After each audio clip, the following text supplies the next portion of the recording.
Paz, graça e bem. Da sequidão à plenitude.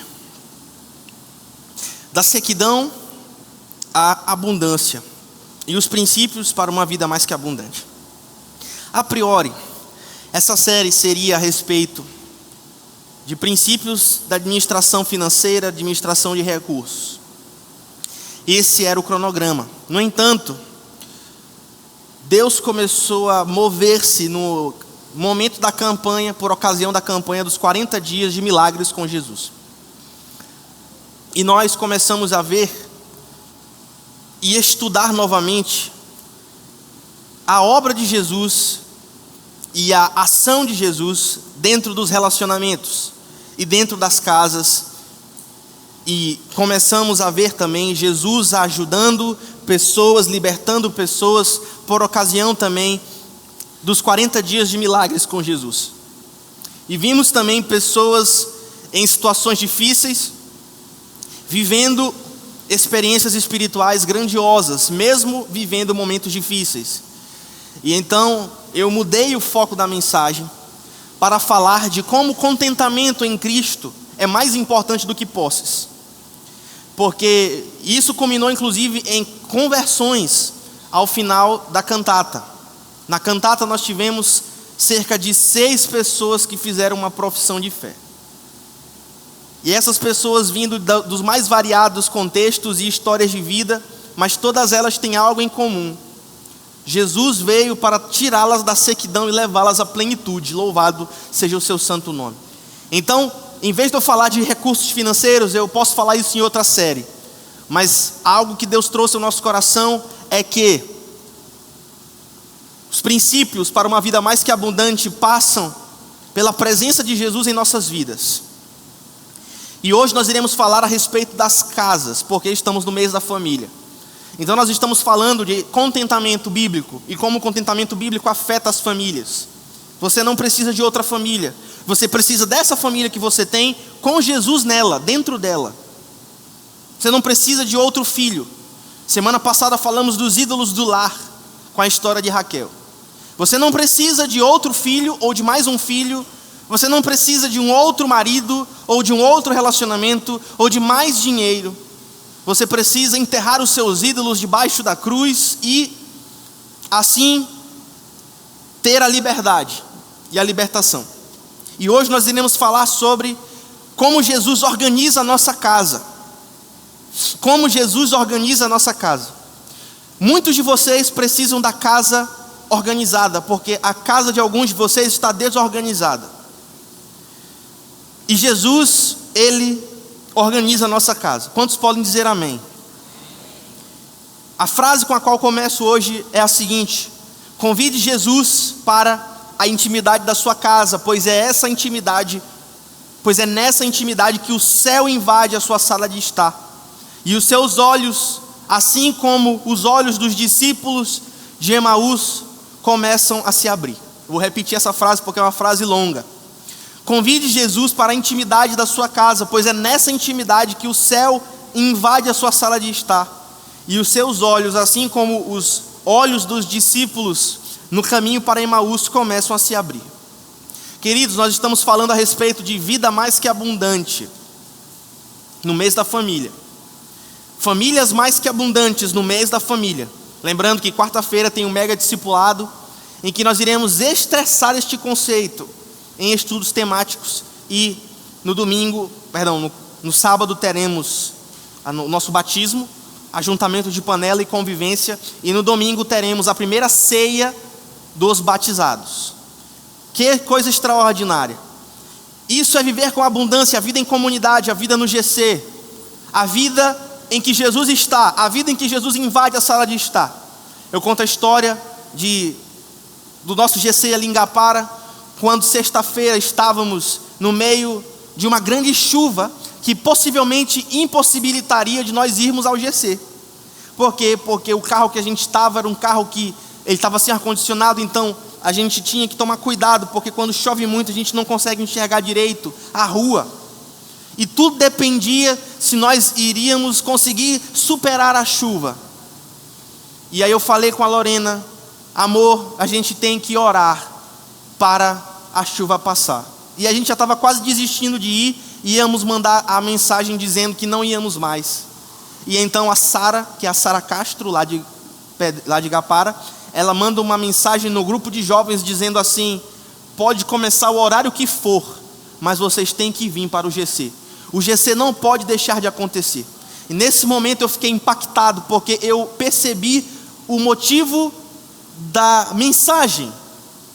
Jesus estando presente, a igreja é vivida de forma intensa e vivida de forma extraordinária. E isso enche um coração de um pastor de alegria. E vocês que moram perto aqui das imediações deveriam tomar vergonha, assim como eu também. Pode acontecer o que for, mas nós precisamos estar no GC, pois Jesus está no GC. Louvado seja o nome do Senhor. E louvado seja Deus, porque a igreja esta semana esteve em peso no GC, e através do GC Jesus organiza a nossa casa. Através dessas mensagens, Jesus quer organizar a sua casa. Através da vida da igreja, do discipulado, quarta-feira, o mega discipulado às 20 horas, Jesus organiza a nossa vida, organiza a nossa casa.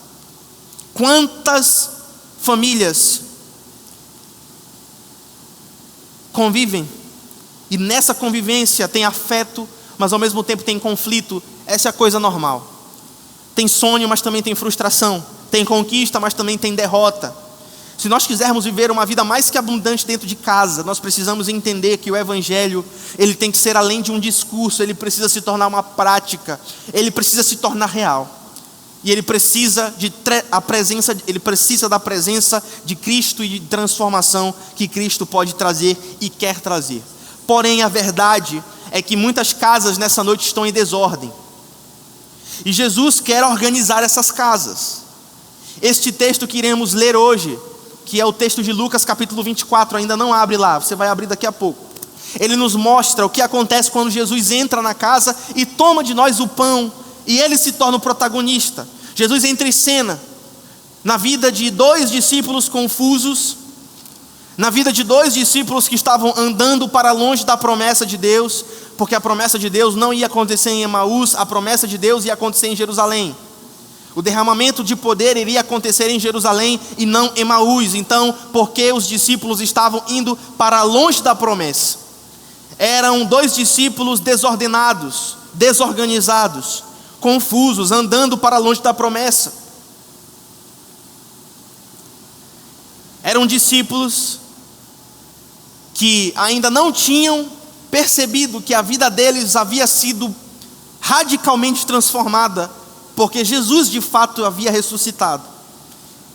E então Jesus entra na vida desses homens e começa a explicar as Escrituras, e isso culmina no partir do pão. Isso nos dá um princípio para a vida da igreja.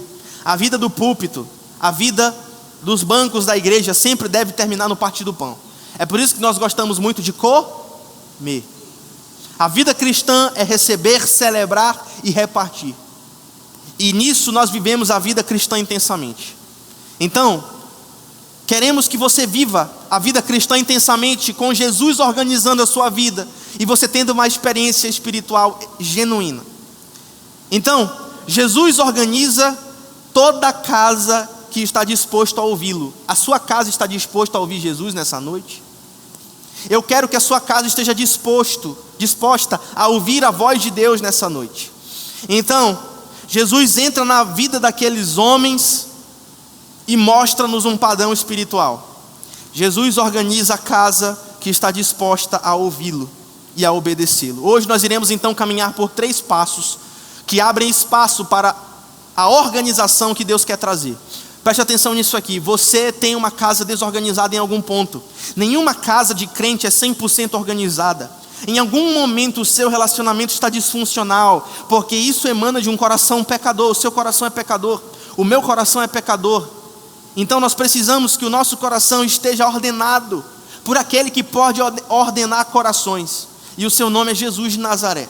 Então você precisa se enxergar mais do que ninguém dentro dessa história, porque a sua casa precisa de organização, a minha casa precisa de organização, e Jesus quer organizar. Os 3 pontos são: em primeiro lugar, como é que Jesus organiza a nossa casa? Quando ouvimos e acolhemos a sua voz. 2, quando convidamos Ele para a intimidade da nossa casa. E 3, quando deixamos Jesus liderar e quando obedecemos a sua presença. Porque quando Jesus governa, tudo volta para o lugar. Em primeiro lugar, abra sua Bíblia em Lucas capítulo 24, versículo 13 em diante. Lucas capítulo 24, versículo 13 em diante. Quem está com a sua Bíblia diz amém. Quem está com a Bíblia de papel diz amém. Quem está com a Bíblia digital diz amém. Amém. Eu leio muito na Bíblia digital, tá? Inclusive tem um plano que eu posso indicar para você, se você tem dificuldade de organização. São planos muito bons para ajudar você na sua caminhada cristã.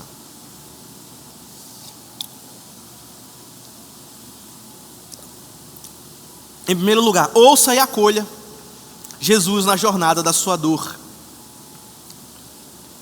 Ouça e acolha Jesus na jornada da sua dor.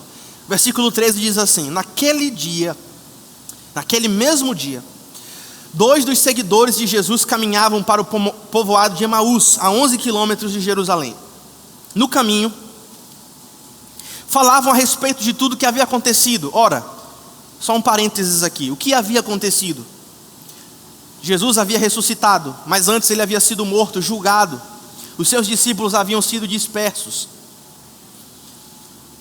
Barrabás tinha sido liberto por um povo ensandecido e sedento de sangue inocente. A cidade estava empolvorosa, a cidade estava desorganizada, a cidade estava caótica, e obviamente que isso repercutia para as circunvizinhanças. Então esses discípulos estavam falando disso, dos eventos que circundaram a morte e ressurreição de Jesus. Enquanto conversavam, versículo 15, discutiam, o próprio Jesus se aproximou e começou a andar com eles. Os olhos deles, porém, estavam completamente impedidos de reconhecê-lo. Agora eu quero que você dê um salto para o versículo 25. E à medida que vamos explicando o contexto, você vai entender. Versículo 25 diz assim: então Jesus lhes disse, vocês são tolos. Como custam a entender o que os profetas registraram nas Escrituras? Não percebem que era necessário que o Cristo sofresse essas coisas antes de entrar em sua glória? Então Jesus os conduziu por todos os escritos de Moisés, e aqui nós vemos como Jesus pregava expositivamente, e dos profetas, explicando o que as Escrituras diziam a respeito dele. Queridos, Jesus chama aqueles homens de tolos porque eles estavam duvidando da promessa da ressurreição, mesmo que fossem judeus que conheciam as profecias e as promessas bíblicas. E aí você pode fazer coro junto com Jesus e dizer assim: meu Deus, como esses homens eram incrédulos. Mas quantos de nós não teríamos a mesma reação daqueles 2 discípulos? Muitas vezes eu e você sabemos das promessas de Deus, muitas vezes eu e você sabemos os versículos, participamos das reuniões. Mesmo assim, nós somos tolos igual aqueles discípulos, porque não acreditamos aquilo que dizemos acreditar. Sabemos o que Jesus disse, sabemos o que Jesus fala em sua palavra, sabemos que Ele tem planos de paz e não de mal para as nossas vidas, sabemos que Ele recompensa aqueles que obedecem, e mesmo assim desacreditamos. E sabe qual é a maior tragédia da jornada de Emaús? A maior tragédia da jornada de Emaús não foi que Jesus havia morrido.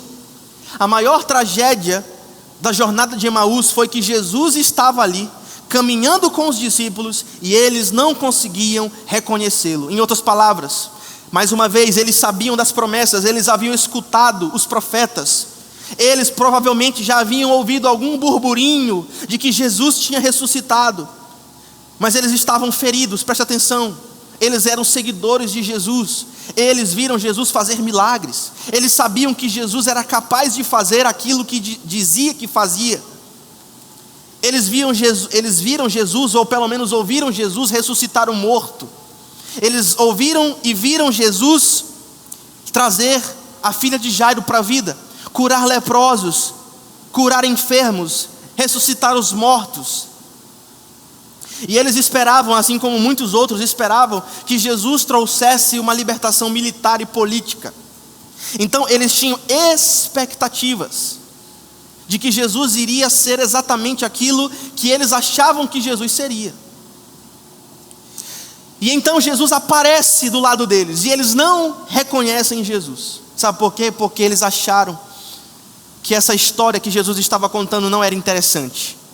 Eles estavam tão feridos, eles estavam tão decepcionados, eles estavam tão afundados na própria frustração, que eles não conseguiam notar a presença de Jesus. Em outras palavras, esse é o primeiro paralelo que eu posso fazer com a tua vida hoje. A tua vida hoje, às vezes tu está decepcionado porque tu esperava outra coisa. Às vezes eu esperava que Deus fizesse de outro jeito. Às vezes eu queria que Jesus fizesse do meu jeito. Às vezes eu quero que Jesus faça aquilo que eu acho que Ele deve fazer, e quando Ele faz do jeito dele, eu estou cego, porque estou frustrado, porque Ele não fez do jeito que eu queria. Quantos entendem, digam amém. Às vezes eu quero que Jesus faça, e pelo fato dele não fazer do jeito que eu quero, eu penso que Ele não está agindo. Mas quem te disse que Jesus não está agindo? Quem te disse que Ele não está caminhando do teu lado? Me responde se isso tem lógica. Me responde se o seu pensamento tem algum amparo nas Escrituras. Nós somos cegos porque somos incrédulos e tolos. Veja o que Jesus diz no versículo 25: vocês são tolos, como custam a entender o que dizem as Escrituras? É o que muita gente vive hoje, melhor dizendo, gente decepcionada. E o texto diz que os olhos deles estavam impedidos de ver Jesus. Isso aqui é sabedoria de Deus para a tua vida. Às vezes nós deixamos de ver Jesus não porque Ele está ausente, mas porque estamos surdos espiritualmente. E o coração ferido fecha os ouvidos. O coração amargurado, o coração murmurador. Então você precisa acolher, se você quer ter uma vida mais que abundante, e eu estou falando de andar com Jesus em lugares altos, você precisa acolher aquilo que Ele diz, mesmo que você esteja com dor. Você precisa crer que Jesus ama você. Você precisa crer que Deus tem promessas para você, mesmo que você esteja machucado. Aqueles discípulos estavam tão frustrados com as suas próprias expectativas, que eles achavam que Jesus tinha deixado de ser Jesus. Preste atenção nisso. Veja se você se olha nisso. Não é porque Jesus não faz do seu jeito que Ele deixou de fazer algo grandioso, louvado seja o seu santo nome. E Ele diz então para os discípulos, antes, perceba algo extraordinário aqui. Jesus não desiste. Ele chama os discípulos de tolos. Perceba, vocês são tolos, vocês não acreditam no que diz a Escritura, versículo 25. Mas Ele não desiste. Ele não desiste. Ele segue explicando, ensinando e confrontando. Em um certo momento, Jesus olha para os discípulos e diz: como vocês são tolos? Como custam a entender o que os profetas registraram nas Escrituras? A expressão no grego original é uma expressão em que Jesus literalmente chama eles de duros para crer, embotados na fé, lentos, letárgicos, passivos. É como se eu chegasse para você e dissesse assim: tu é lerdo, tu não entende, como diz o paraense, né? Tu é leso, tu não entende. Abra os seus olhos, Não se defina pelo teu sofrimento. Deus é maior do que o teu sofrimento. Deus é maior do que a tua frustração. E Jesus não desiste. A palavra original é que eles são passivos, lentos, lesos, para entender as promessas da palavra. E Jesus não está ofendendo eles, Jesus não está sendo cruel, Jesus está sendo misericordiosamente direto, porque às vezes, meus irmãos, não é falta de conhecimento que falta para a gente, é um chacoalhar. Às vezes a gente sabe, mas a gente precisa que alguém dê um sacode na gente. Acorda, meu irmão, acorda, minha irmã, levante-se em nome de Jesus, e Cristo resplandecerá em tua vida. E quando eu falo isso para você, eu não estou sendo cruel. Quando eu digo para você, para de pecar, abandone os maus hábitos, abandone as velhas práticas pecaminosas.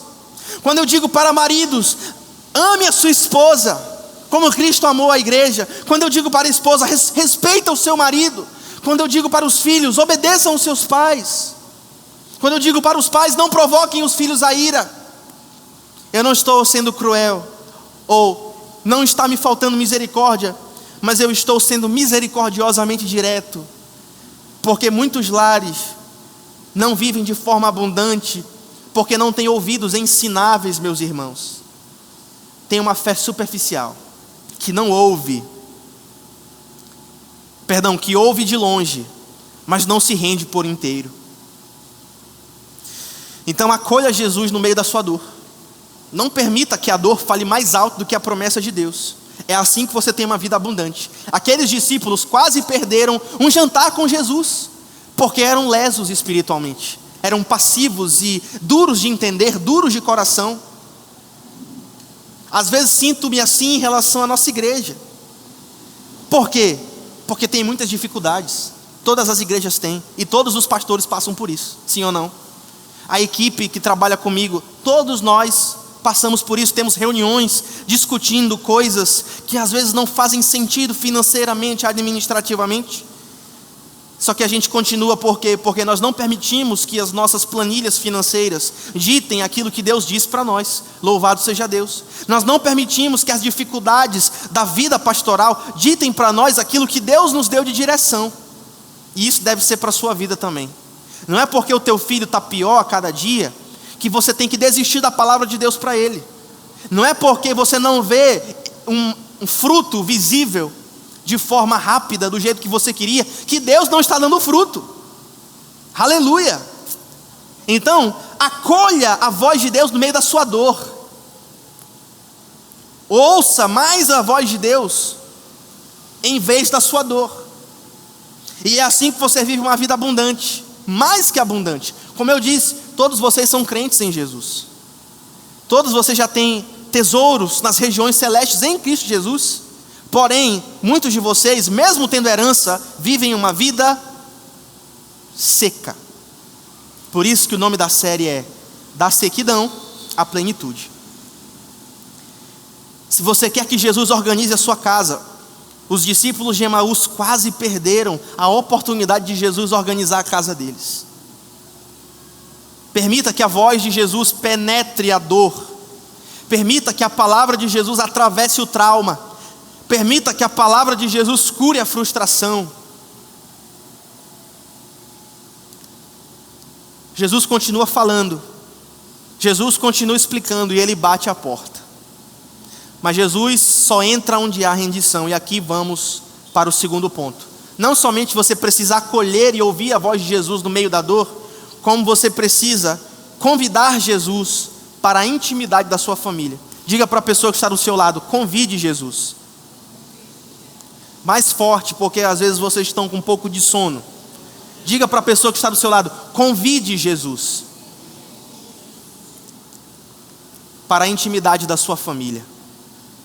O versículo 28 diz assim: aproximando-se de Emaús, o destino deles.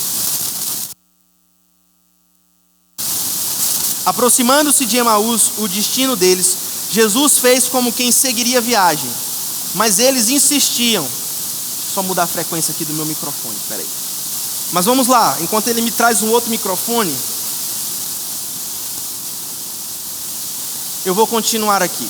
Aqui vemos claramente Jesus que ele estava disposto a seguir viagem se ele não fosse convidado. Jesus tinha os seus planos, mas ele diz no versículo 28, aproximando-se de Emaús, o destino deles, Jesus fez como quem seguiria a viagem, mas os discípulos insistiram, fique conosco essa noite, pois já é tarde. E Jesus então foi para casa com eles. Perceba, se eles não tivessem chamado Jesus, Jesus teria seguido viagem.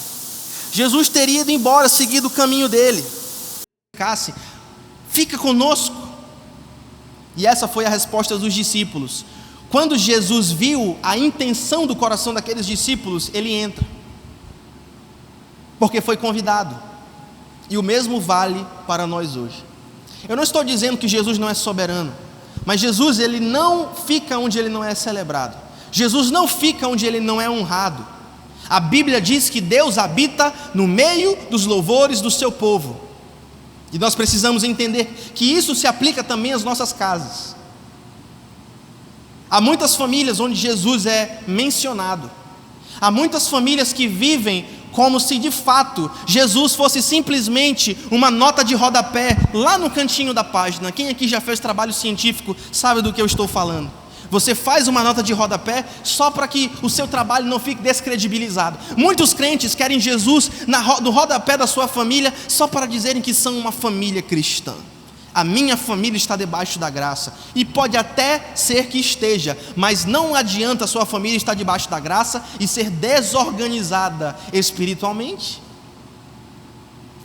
Muitas famílias têm a presença de Jesus. Em muitas famílias Jesus é mencionado, mas ele não é bem-vindo. Você conhece alguma família assim? São famílias religiosas. Nós vivemos em uma cidade profundamente religiosa, mas é pagã no centro, no cerne, no principal. É pagã, porque ser religioso não importa, não é a coisa mais importante. Existem famílias onde Jesus está na parede e tem uma pintura gigante de Jesus, mas ele só está na parede, ele não está na sala. Quantos entendem isso? Existem famílias onde Jesus vive no louvor. O cara bota no YouTube louvores gospel, e ele vive ouvindo louvor o dia inteiro, mas Jesus está no louvor, mas não está no coração. Existem famílias que fazem postagem na rede social, no Instagram, dizendo que estão na casa de Deus. Não existe melhor lugar para estar. Você já ouviu você conhece alguma pessoa assim? E geralmente você vê que isso é um clichê. Queridos, Jesus não precisa estar na postagem do Instagram. Jesus precisa estar na mesa. Jesus não precisa estar na parede, Jesus precisa estar na mesa. Jesus não precisa estar no louvor, ele precisa estar no coração. E depois, aí sim, ele pode estar na parede, ele pode estar na mesa, ele pode estar no louvor. Porque Jesus não é uma lembrança do domingo. Jesus é um companheiro da semana inteira. Jesus é o seu companheiro. Jesus é o seu Senhor. Jesus é aquele que te guia. Jesus é aquele que de fato organiza as coisas que você não consegue organizar. Aleluia. E o mais triste é que muitos cristãos, infelizmente, acham que isso é normal. Tira esse delay para mim, por favor, que ele está me desconcentrando. Porque eu digo, glória a Deus, Deus, eu só consigo ouvir aqui na... Então, é porque esse é o microfone do pessoal que canta, tá, irmãos? Aí fica com um negócio aí diferente, que o meu acho que quebrou. Tem que comprar um microfone aí, o pessoal da tesouraria aí. Vamos lá.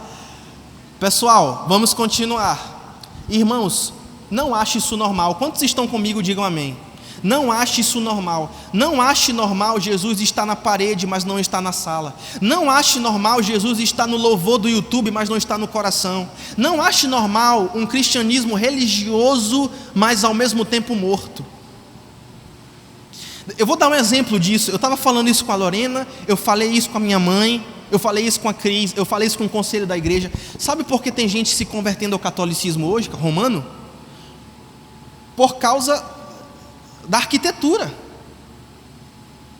Eu estou falando sério. Nossa, que igreja bonita, que igreja multicentenária, que igreja maravilhosa, olha os símbolos. Em que isso se diferencia disso que eu estou falando aqui? Eles querem Jesus na parede, eles querem Jesus na estrutura, eles querem Jesus na playlist do Spotify, eles querem Jesus na música do YouTube, mas eles não querem Jesus como seu companheiro de segunda-feira. Não ache isso normal. Não ache que você pode manter uma relação funcional com Jesus, mantendo Ele fora da sua vida prática. Mas o Evangelho não oferece essa opção. Jesus, Ele não veio para ser lembrado, Jesus veio para habitar. Em outras palavras, Jesus não quer ser visita, Ele quer ser Senhor.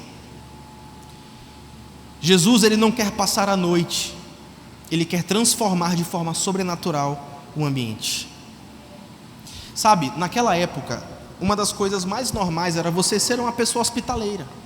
Era você convidar as pessoas que estavam passando para participar da sua intimidade, para dormir na sua casa, porque afinal de contas as cidades eram cidades desertas, as estradas de viagem eram estradas de viagem muito perigosas, e as pessoas de fato precisavam de um lugar para estar, e quando os estaleiros estavam muito lotados, as pessoas tinham o costume de convidar as outras pessoas para estar na sua casa. Talvez os discípulos tenham dito então para Jesus: vem dormir na nossa casa, vem passar a noite conosco, simplesmente por educação. Mas às vezes, meus irmãos, essas coisas que a gente faz mesmo, muitas vezes sem entender, abrem as portas para que Jesus se manifeste de forma poderosa. Sabe o que o texto nos ensina? Jesus deseja participar da nossa intimidade. E sabe aonde a intimidade acontece? Na mesa. Sabe por que eu gosto de convivência? Sábado tem convivência. Sábado tem ajuntamento de panelas, em que eu vou poder ir na sua mesa comer a sua comida, e eu vou poder conversar com você, e eu vou poder saber da sua vida, porque é sobre isso que se trata a igreja. E a intimidade de Jesus acontece na comunhão da igreja. É por isso que eventos como o Mega Discipulado, que tem o Partir do Pão, inclusive eu já quero aqui falar com o pessoal do Berea Bem-Estar, quarta-feira tem o Mega Discipulado. Então a gente tem que organizar o quê? A mesa, porque na mesa Jesus se manifesta. Outro princípio que se aplica nisso é a questão da Santa Ceia. A Santa Ceia nós encaramos como um sacramento e não apenas como um memorial. Para mim, uma das maiores desgraças do evangelicalismo brasileiro foi tratar a Santa Ceia simplesmente como um memorial. Não, meus irmãos, não é simplesmente um memorial, é também, mas é muito além disso. Nós estamos sentando na mesa onde há vida e onde Jesus ministra a vida, porque na mesa Jesus participa da intimidade e na mesa Jesus ministra a vida. Na mesa os assuntos reais emergem. Na mesa você não consegue mentir para mim, eu conheço os seus segredos mais profundos. Na mesa eu conheço a sua parte feia. Na mesa eu conheço, e você conhece a minha parte feia. Você conhece as minhas coisas tristes, a minha história de vida, que muitas vezes não é uma história de novela. Mas para Jesus fazer isso, Ele precisa ser honrado. Os nossos pecados, meus irmãos, fazem separação entre nós e Deus. Jesus não fica onde Ele não é celebrado. Jesus não fica onde Ele não é honrado. Ele precisa ser reconhecido não apenas como Salvador, mas como o hóspede digno de honra. Jesus, eu vou limpar minha vida porque Tu habitas em mim. Jesus, a minha casa não terá menções profanas, porque eu não trarei nada para a minha casa que esteja debaixo de maldição, porque Jesus vive na minha casa. Lorena e eu conversamos muito sobre isso. O que estamos trazendo para a nossa casa? Debaixo de que influência estamos nos colocando? Eu disse para ela essa semana, amor, que nós dois não nos coloquemos debaixo de uma influência maligna, porque isso destrói casas, isso destrói casamentos. Me diga um adultério nos últimos 10 anos, 15 anos, que não tenha WhatsApp ou Instagram envolvido. Me diga um divórcio. Conversa de WhatsApp, conversa de Instagram. Influências.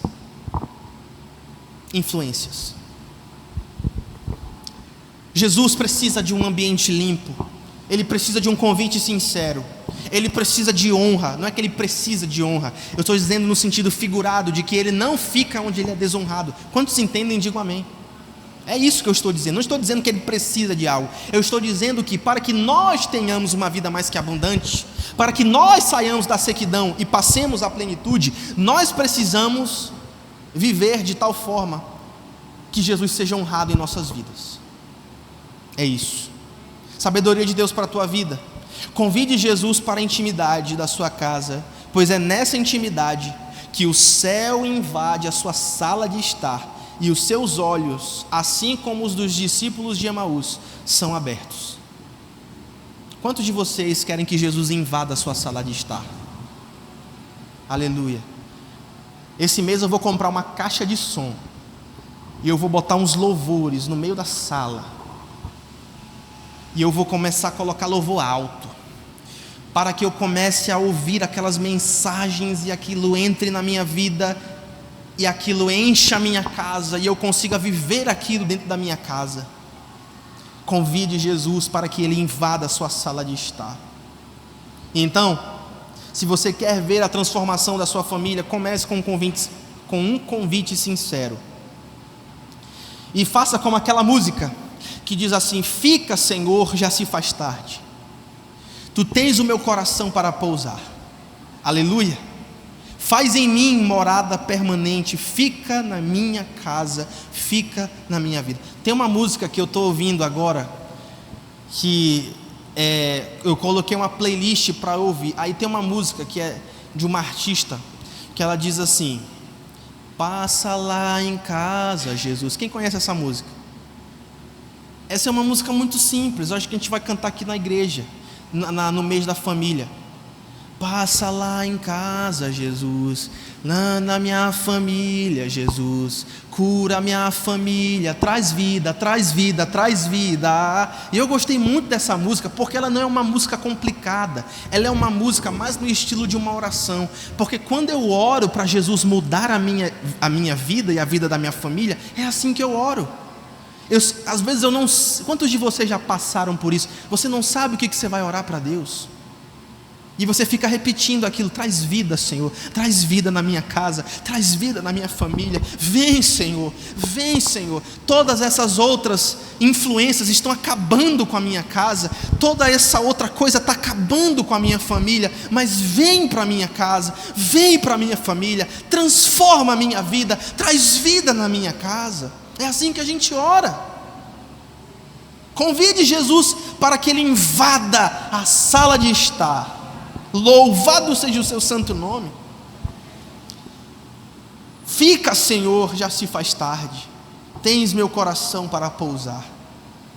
Faz em nós uma morada permanente, fica no meio de nós. E por último, não apenas, aqui o terceiro ponto. O primeiro ponto é: acolha a voz de Deus no meio da dor. Não permita que a dor dite aquilo que você tem vivido. Às vezes você quer que Deus faça do seu jeito, e porque Deus não faz do seu jeito, você acha que Deus não está fazendo de jeito nenhum. Se arrependa disso em nome de Jesus. E em segundo lugar, foi o que eu falei aqui: convide Jesus para a sua intimidade.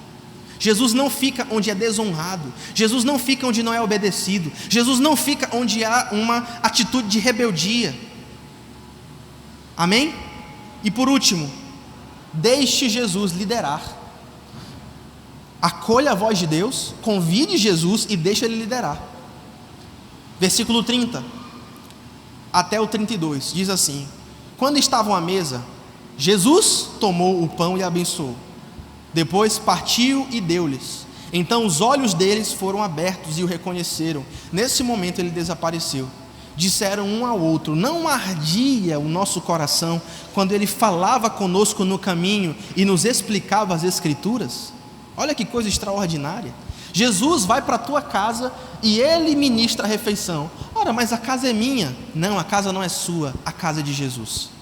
A casa de Jesus. Então Jesus entra na vida daqueles homens de uma forma providencial, porque Deus não trabalha com coincidências, Jesus sempre trabalha no ramo da providência.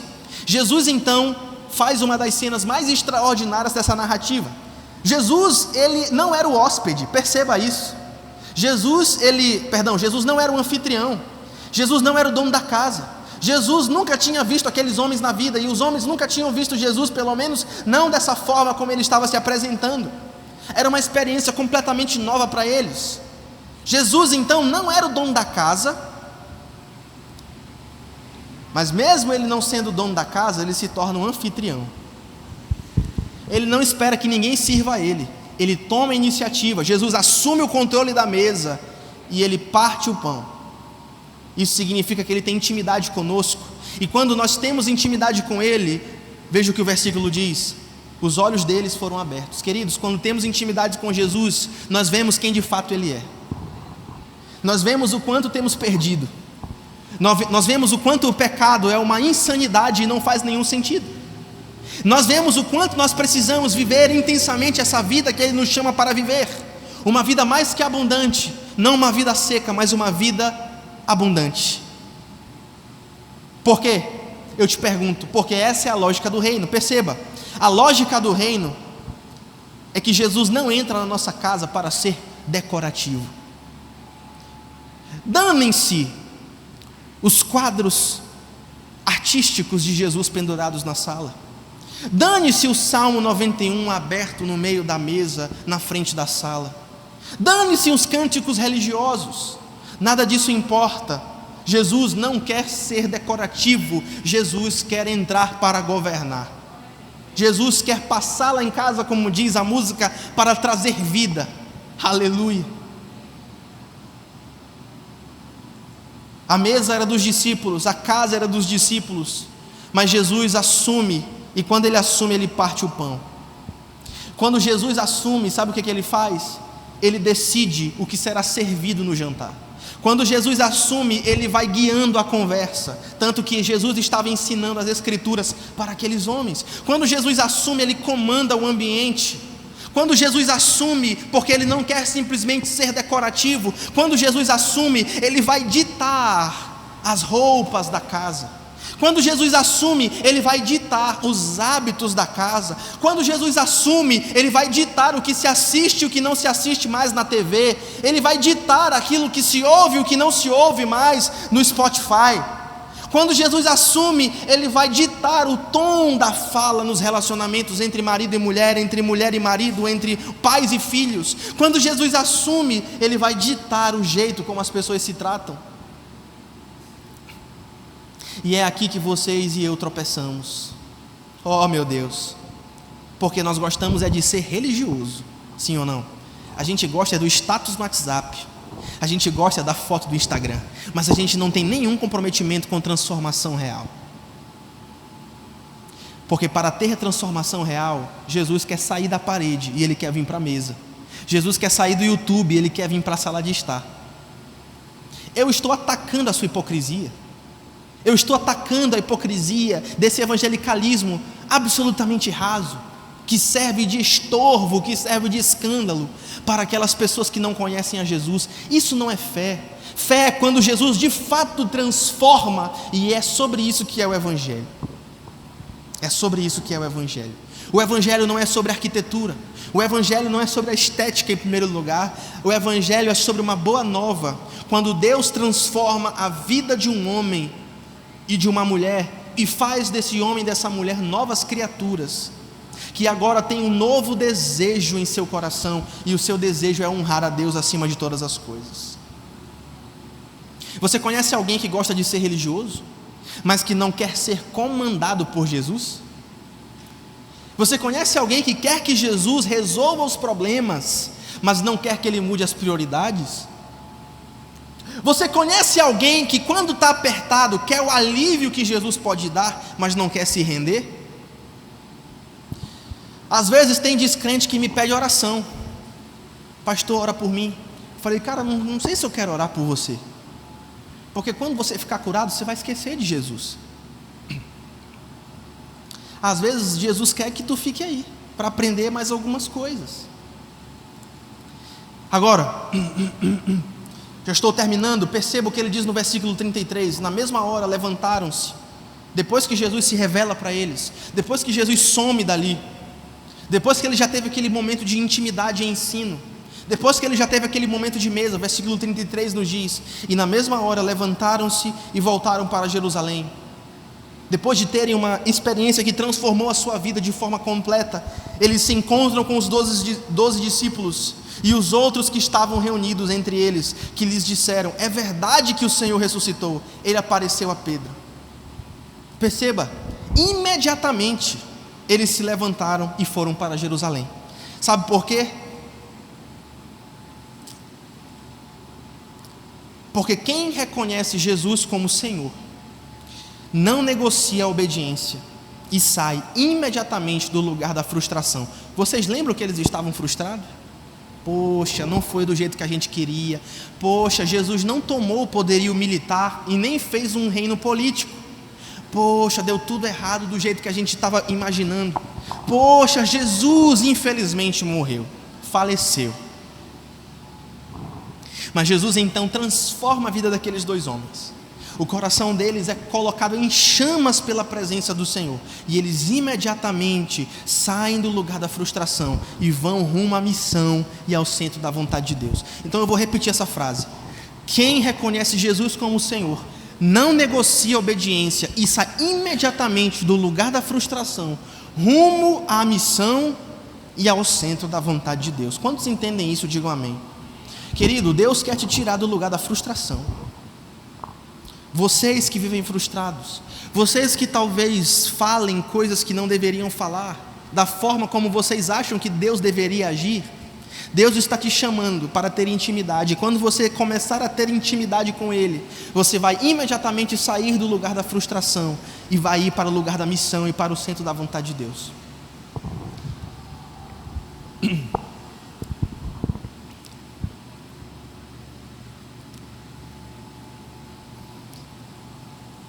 Se você reconhece que você precisa sair do lugar da frustração, se você reconhece que a dor muitas vezes fala mais alto do que as promessas de Deus, se você reconhece que você precisa de Jesus na sua vida, reaja. Reage, crente. Reaja. Entregue esse controle. Deixa Jesus partir o pão. Deixa Jesus conduzir as conversas. Deixa Ele ditar os rumos. Deixe Jesus governar a sua casa. No mês da família, faça uma decisão definitiva pela sua casa. Porque onde Jesus reina, a verdade aparece. E quando a verdade aparece, o coração é incendiado e a vida muda de direção. Agora, como é que você sabe que você pode conseguir isso? Pastor, isso é tão inatingível para mim. Pastor, há tantos anos eu estou vivendo em uma depressão. Pastor, há tantos anos eu vivo frustrado. Pastor, há tantos anos que eu oro por fulano e nada acontece. Será que Jesus pode me ajudar? Querido, deixa eu te dizer uma coisa nessa noite. Se a tua casa, de alguma forma, precisa de organização, sempre é por um motivo espiritual. Não tenha a mínima dúvida disso. Todos os teus problemas, 100% dos seus problemas são problemas teológicos, todos eles. São problemas espirituais, tem a raiz espiritual. 100% deles. Não se trata só de palavras duras que você dirige para o outro. Não se trata somente do silêncio conjugal. Não se trata somente dos filhos distantes ou rebeldes, desviados. Não é sobre isso somente. O que está por trás é aquilo que realmente importa. Um coração que ainda não se rendeu completamente ao senhorio de Cristo. Os nossos problemas familiares que desordenam a nossa vida, todos são teológicos, 100% das vezes. 100% das vezes, eu falo isso o tempo todo. Isso é amplamente comprovado, todos os nossos problemas são doutrinários. Mas o Apocalipse 3:20 nos diz uma realidade impactante: eis que estou à porta e bato. Se você ouvir a minha voz, se você quer ter intimidade comigo, se você quer ter uma refeição comigo, se você quer que eu pegue o pão e parta, se você quer que eu dê direção, abra a porta e deixa eu entrar. Eu vou ceiar com você e você vai ceiar comigo. Jesus está batendo não como um visitante esporádico. Jesus não está batendo como uma decoração da parede ou uma notinha de rodapé. Jesus não quer ser lembrado aos domingos, mas Ele quer sentar à mesa, Ele quer habitar, Ele quer colocar tudo absolutamente no lugar. Jesus quer ser honrado todos os dias, e Ele pode organizar tudo. Sabe por quê? Sabe por que Jesus pode organizar tudo? Porque Ele já conseguiu resolver o mais caótico dos problemas, que é o nosso pecado. E Ele conseguiu de forma extraordinária, poderosa e definitiva. O castigo que nos traz a paz, sabe essa paz que você tanto quer na sua casa? Sabe essa paz que você tanto quer na sua família? Esse castigo estava sobre Ele. E pelas suas pisaduras, a minha casa e a tua casa podem ser saradas. Os pecados que muitas vezes desordenam a nossa casa foram jogados sobre Jesus. Tudo que nós precisamos fazer nessa noite é nos apossar dessa vitória. Quando Jesus lidera, a mesa muda, os diálogos mudam, a atmosfera muda, o nosso coração é queimado por um senso de propósito e um senso de abundância e realização, e tudo encontra ordem quando Jesus é o centro. E hoje é esse dia para você ordenar a sua casa. Hoje é esse dia para você deixar Ele ordenar. Hoje é esse dia para você não dar mais voz à sua dor, mas dar voz àquele que cura a dor. Louvado seja o nome do Senhor. Hoje é o dia de você fechar os seus ouvidos para o eco da desorganização e ouvir aquele que organiza. Deixa Ele governar, deixa Ele organizar, deixa Ele pegar a tua mão e te tirar do lugar da sequidão e te levar ao lugar da abundância, para refletir e praticar. Cadê os crentes dessa noite? Digam amém. Cadê os crentes dessa noite? Digam amém. Crentes, hoje vocês foram lembrados dos seus deveres. Quais deveres, pastor? Permitir que Jesus organize a sua casa, começando pelo seu coração, passando pela sua família e culminando em uma vida de obediência prática ao Senhor. Pastor, como é que eu faço isso? Em primeiro lugar, ouça e acolha a voz de Jesus, mesmo em meio à dor. Maridos, não deixem que o seu coração se endureça. Ouçam a palavra com humildade e tragam essa direção para a sua casa. Esposas, deixem a graça de Cristo tocar as áreas feridas do seu coração. Não existe uma ferida relacional que Jesus não possa curar. Não exista uma mágoa que seja maior daquilo que você mesmo já fez para Jesus, mas mesmo assim Jesus te perdoou. Acolha a voz de Jesus mesmo no meio à dor. Pais, não provoquem os seus filhos a ira. Não achem que os seus filhos têm que ser perfeitos, mas tratem eles com amor e misericórdia. Assim como o Pai de vocês que está nos céus trata vocês com amor e misericórdia e graça. 2. Convide Jesus para a intimidade da sua casa. Quantos vão começar essa semana? Digam amém. Amém? Uma das formas de você fazer isso é através da vida devocional. Amanhã nós iremos enviar o devocional da semana. Preste atenção nisso aqui. Eu quero encorajar você a fazer o devocional com a sua família. Eu não sei se todos vocês estão fazendo, porque de fato passamos uma semana sem enviar o devocional. 2 semanas na verdade. Mas eu quero encorajar você. Os devocionais estão incríveis. Eu faço os devocionais todos os dias com a minha esposa. Nós lemos uma porção da palavra e depois nós lemos o devocional. Ela lê um parágrafo, eu leio outro. E depois nós temos um momento de oração. Isso tem trazido uma saúde. Vocês que vão casar, quem vai casar aqui diz amém? Quem vai casar aqui diz amém? Amém. Égua, Léo.